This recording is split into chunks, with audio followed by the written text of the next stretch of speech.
Entonces, en efecto, hay una cultura de la violencia, así como hay una cultura de paz.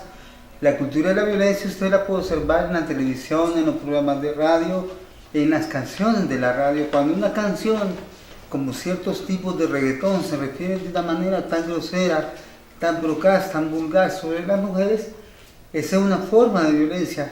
Se llama incluso violencia simbólica, porque a pesar de que usted no está viendo un acto de violencia, no lo está escuchando, sí a través de esas canciones se expresa una actitud de falta de respeto, de abuso de la figura femenina en algunos casos y de la persona humana. Entonces, también ve la cultura de la violencia expresada en la escuela, cuando hay castigos violentos a los niños o a los jóvenes.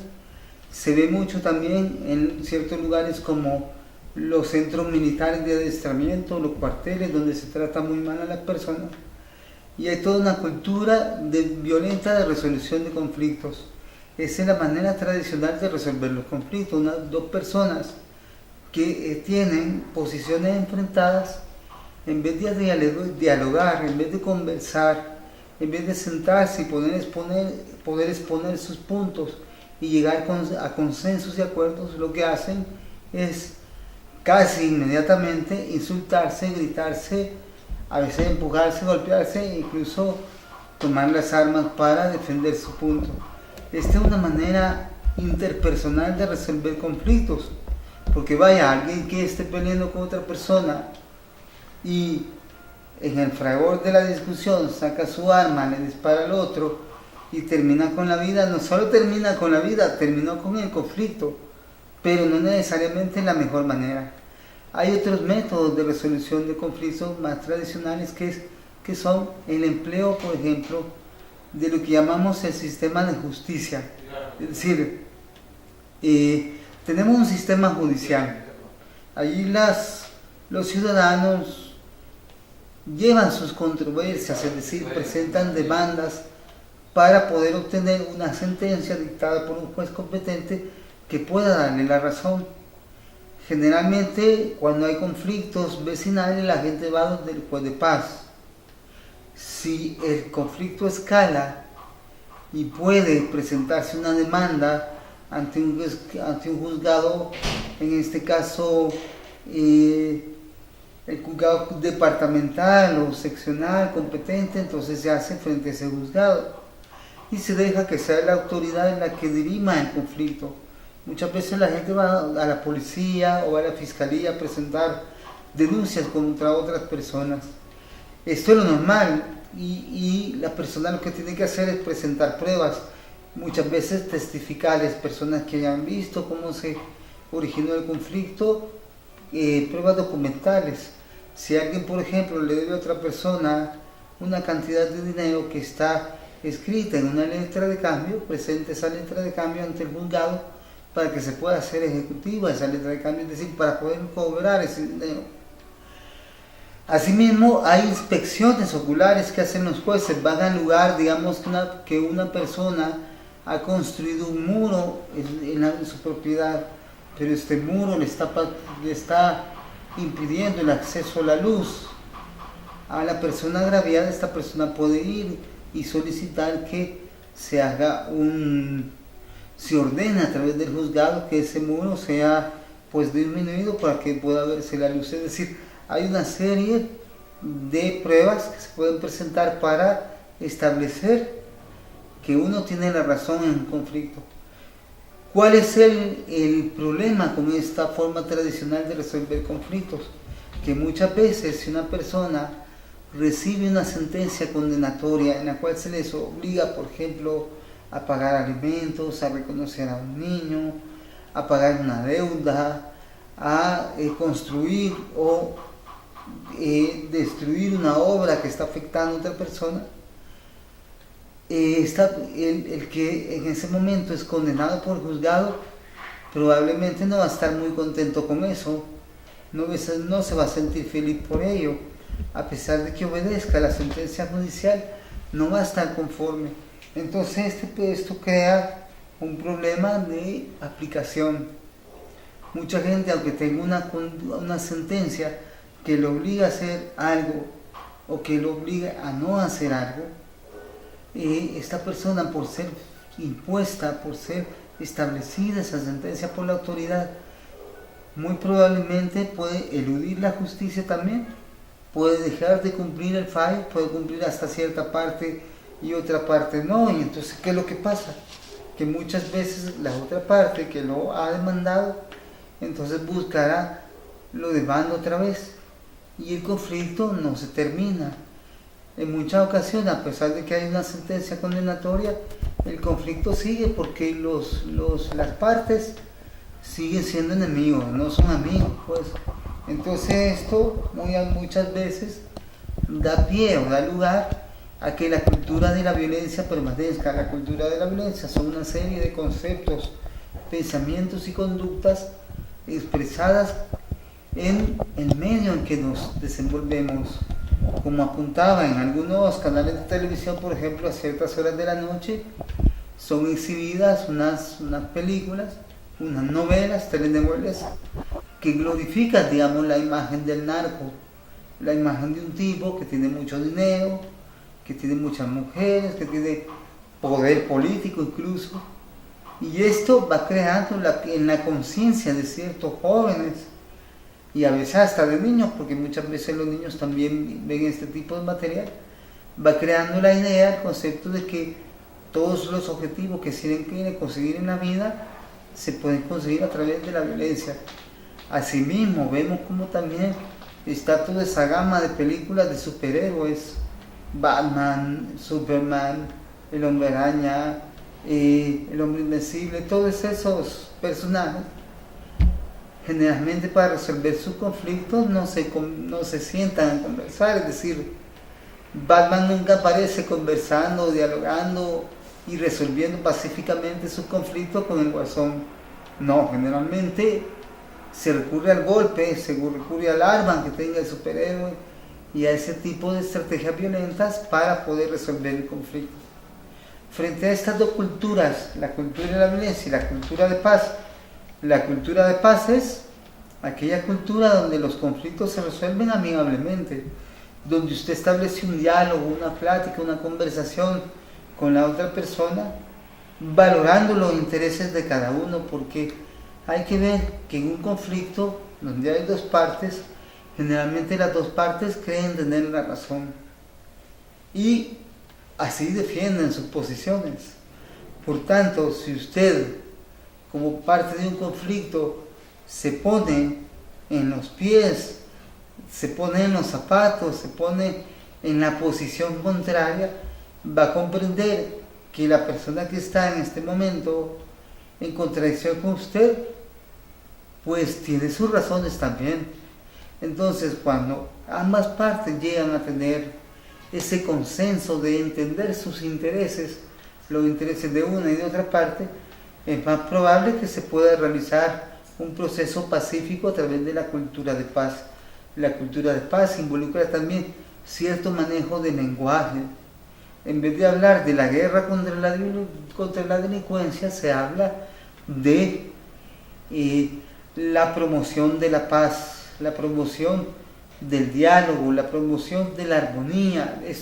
Ese tipo de lenguaje es un lenguaje que nos hace sentir lo que queremos ver en nuestra sociedad. Porque si solo hablamos de la guerra contra la delincuencia, el combate contra los que producen muerte en nuestro país, como los pandilleros, las maras, los narcotraficantes, los miembros del crimen organizado, entonces se está hablando en términos bélicos también, en términos guerreros, que lo que hace es, en vez de crear una situación de paz, crear una situación de más violencia. Entonces, frente a la cultura de la violencia, lo que se puede impulsar, promover, se puede difundir es una cultura de la paz. El Papa Francisco hace poco ha hecho una encíclica. La encíclica es una carta pastoral al mundo entero donde precisamente dice que frente al lenguaje del odio que manejan algunos grandes poderes aquí en el mundo, hemos visto esta semana, por ejemplo, las amenazas de Corea del Norte contra Estados Unidos y viceversa, lo cual crearía una situación de guerra nuclear que muy difícilmente la humanidad se salvaría, toda la humanidad, y no digamos otra forma de vida. Entonces, por eso es necesario impulsar una cultura de la paz. En ese sentido, pues hablamos de los métodos alternos de solución de conflictos. Es decir, ¿por qué son alternos? Porque frente al método tradicional de resolución de conflictos, que es mediante la violencia entre partes o a través de las instancias judiciales, se produce esta propuesta que se llama precisamente método alterno de solución de conflictos, porque son alternos ante lo que ya existe, son una alternativa diferente, pues. Y estos métodos alternos de solución de conflictos incluyen la negociación, la mediación, el arbitraje, la conciliación. Entonces voy a explicar un poco en qué consiste cada uno y vamos a ver cómo algunos de esos métodos alternos de solución de conflictos nosotros los empleamos todos los días. Por ejemplo, cuando usted va al mercado a comprar verduras, a comprar todo lo que usted necesita para su casa, casi siempre mantiene una negociación con el vendedor. Cuando usted le pide una rebaja, digamos, o cuando usted le pide que le cambie ese producto por otro mejor, entonces ahí está existiendo una negociación entre partes. Cuando usted compra un carro, por ejemplo, usted no va a ir a comprar un carro y si le dicen vale tanto, usted inmediatamente lo va a comprar. Usted probablemente va a ver el carro, va a ver las condiciones reales en las que está y seguramente va a pedir una rebaja. Entonces, allí se da una negociación. Luego también se da la negociación entre empresas, por ejemplo.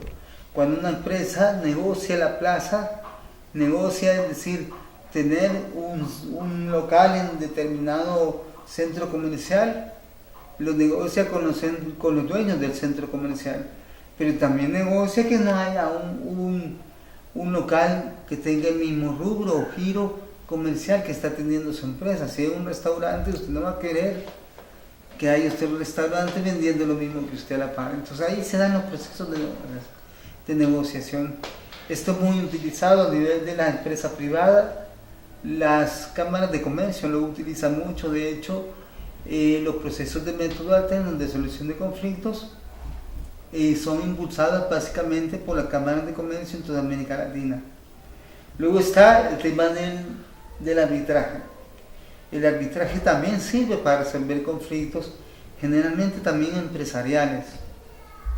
Cuando hay una situación de competencia desleal entre dos empresas, por lo general se nombra un árbitro. Este árbitro, igual que en los partidos de fútbol, llega, conoce la situación y dice, bueno, aquí lo que va a pasar es que usted va a hacer esto y usted va a hacer esto. Es decir, en ese sentido el árbitro decide el conflicto, no las partes, porque el árbitro en ese caso es como un árbitro de fútbol que cuando ve que un jugador patea la pelota y esta va a la red, él dictamina que hay un gol. Hay gente que dice, no fue gol porque estaba offside y esas cosas, pero una vez que el árbitro da su fallo es inapelable. Ningún bando, ningún equipo puede apelar el fallo del árbitro. Es igual en esta materia. En el arbitraje también, sí, en ciertos casos sí se da la apelación del fallo arbitral, pero obviamente esto involucra una autoridad más alta que tiene más conocimiento del tema y que podrá determinar si el árbitro estaba en lo cierto o no. Pero generalmente cuando un conflicto entre partes es entregado en las manos de un árbitro, se hace bajo la idea, bajo el concepto, bajo la presunción de que las partes van a respetar ese laudo arbitral o esa decisión arbitral. Luego está la mediación. La mediación se da generalmente en conflictos que tienen que ver con naciones.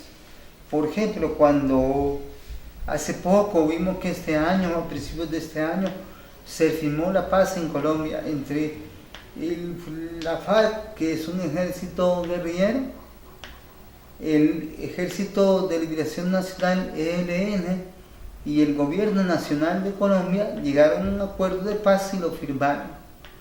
Para llegar a ese acuerdo de paz tuvo que haber los servicios de un mediador.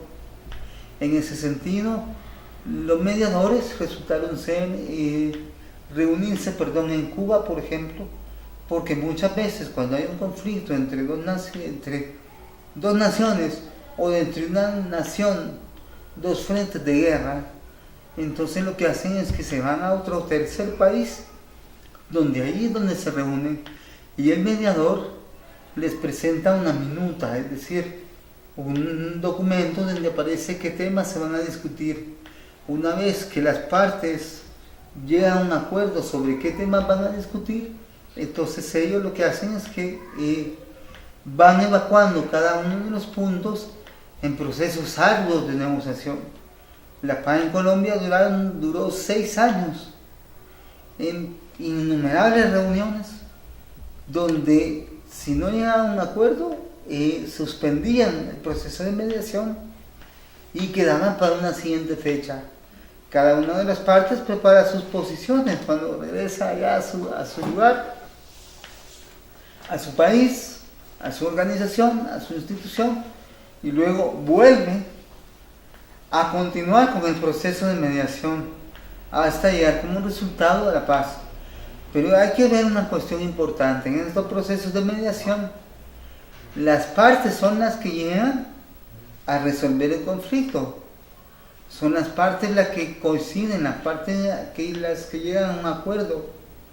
El mediador lo que hace es servir a las partes, intercomunicarlas, crear canales de comunicación, crear procesos de diálogo donde cada una de las partes presente sus posiciones, donde el mediador lo que hace es interpretar o reinterpretar muchas veces lo que una de las partes está diciendo, y ahí entonces se va construyendo todo un acuerdo que al final se va a firmar según la complacencia y según el interés de las partes. Finalmente entramos entonces a la conciliación. La conciliación, vamos a ver, querido Wendell, vamos a ver un pequeño video sobre los métodos alternos de resolución de conflictos, y después del video iríamos a una pausa, y después de la pausa discutiríamos qué es la conciliación. ¿Ahorita vi el video? Sí, el segundo.